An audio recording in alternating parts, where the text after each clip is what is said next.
Hi everyone, and welcome to Geometry Lesson 1-3, Measuring and Constructing Angles.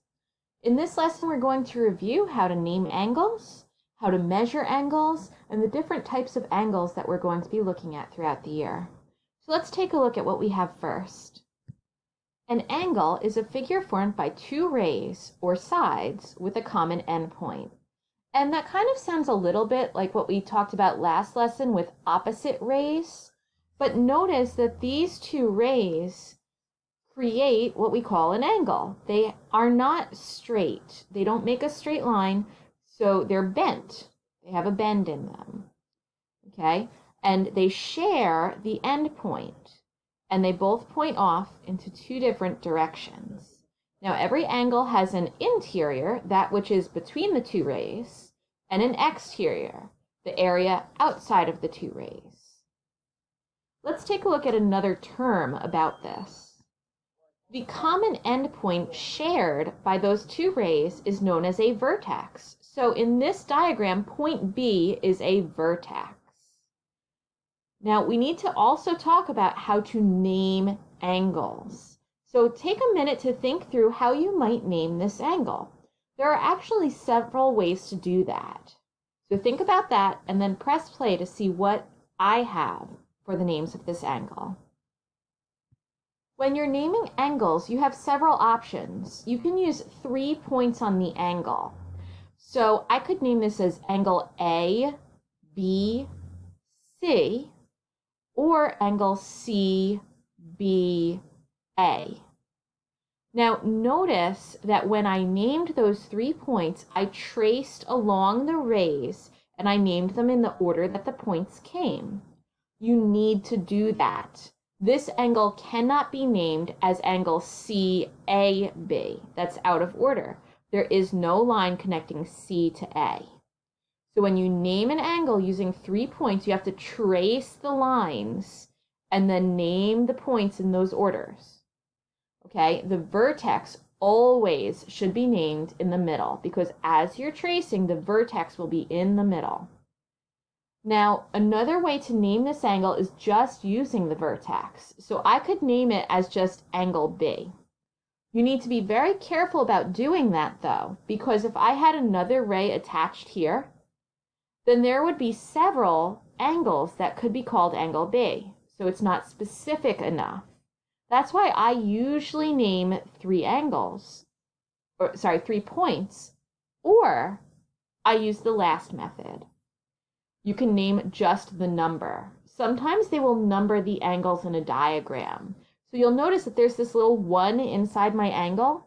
That's a way to name it. I can name it angle 1, and that would be specific enough to refer to just this angle. Let's take a look at an example where we need to name some angles.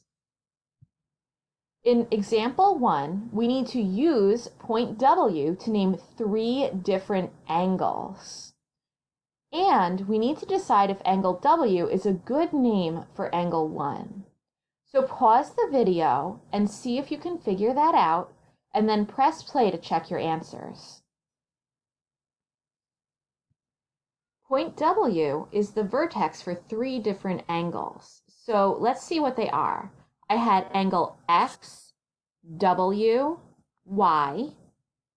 I had angle Z, W, Y, and I had angle ZWX. Now, you would also be right if you switch the X and the Y in this one, and you could have angle YWX. That would be correct.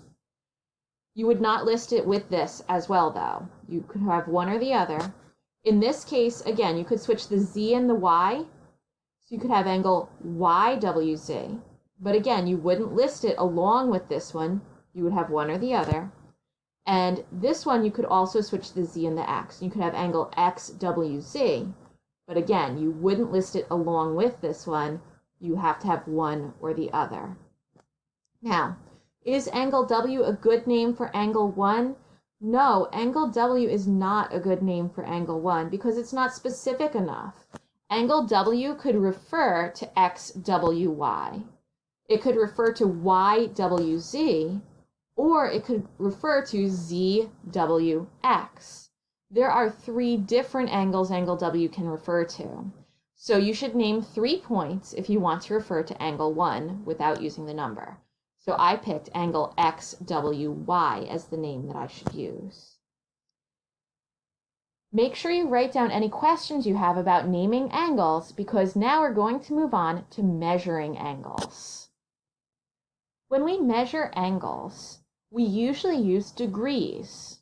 Now there are other units of measurement that we can use, but for this year, we're going to use degrees. There are 360 degrees in a circle, and generally, when we measure angles, we use a protractor to help us. So you'll notice that I have a protractor pictured here, and when we use the protractor, we would start at the 0 mark, and then we count up. I like to count up by tens, so if I'm measuring angle BOD, I would count up as 10, 20, 30, 40, 50, 60, and this would be at 65 degrees. Now, if I was measuring on this other side, AOC, I would have to count up from A, but again, I want to start counting at 0 and count up. So 0, 10, 20, 30, 40, and this is 45 degrees. Be careful because most protractors have 2 areas. One that counts up from this side around, and the other one that counts up from this side. So you have to be very careful when you're measuring angles. Now the protractor postulate just gives us permission to use a protractor to measure angles. It just says that if I have an angle and I have this curved surface, I can measure the angle and put numbers to where the angle is. That's all it says. It gives me permission to use a protractor. Let's look at an example of how to measure angles next. So when we're measuring angles, like I said earlier, you can count up just from the opening of the angle. Another way to do it is to use what they're telling us at the top of this slide. It says the measure of an angle is the absolute value of the difference of the real numbers to which the rays that make it correspond. So I'm going to show you how to do both methods, and then you can choose which one you want. So for angle BOD, BOD is right here. So B is down here at 0. So I'm going to count up. It's 10, 20, 30, 40, 50, 65. So that's 65 degrees. Now, if I was going to use the method that the book is telling me, I would have work that looks like this. Okay, I would find out where B is. Okay, and that's at the 180 mark on this. And then I would find out where D is. That's at the 115 mark. And I would subtract. And then I would make sure that that was positive. And I got 65 degrees. So that's how the book is telling us to do it. Personally, I just like to count up. And it's completely up to you which way you want to do it. So why don't you pause the video and try to find angle DOC. And you can use either method and then check your answer here. Okay, for the book's method, I would find that angle D, opening up from here. I like to do it opening from the right. So this is the bottom. Okay, so angle D has, let's see, 10, 20, 30, 40, 50, 60, 70, 80, 90, 100, 110, 115 degrees here. And then angle C is up at 10, 20, 30, 45. So I did 115 minus 45 is 70, and then I just made it positive. It's 70 degrees.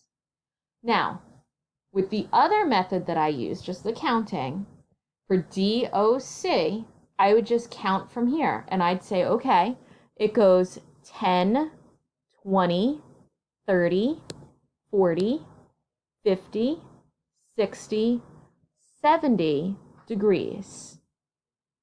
Okay, so it's up to you which way you want to do that, and we're going to practice that a little bit more in class. Now we have one last thing to write down, and that's talking about the different types of angles there are. So before I go on to that slide, please pause the video and write down what you remember about the different types of angles we can have. Okay, there are 4 different types of angles we're going to talk about this year. An acute angle is one that is greater than 0 degrees. And yes, you can have negative angles, and we do that in pre-calculus, not this year. And this angle has to be less than 90 degrees. Okay, so it's between 0 and 90 degrees. A right angle is exactly 90 degrees. An obtuse angle is more than 90 and less than 180, so it's between these two measurements. And finally, a straight angle is formed by opposite rays, and it measures exactly 180 degrees. Okay, so that's it for this video. Don't forget to write down any questions you have and bring them into class. And I'll see you guys soon. Have a great evening.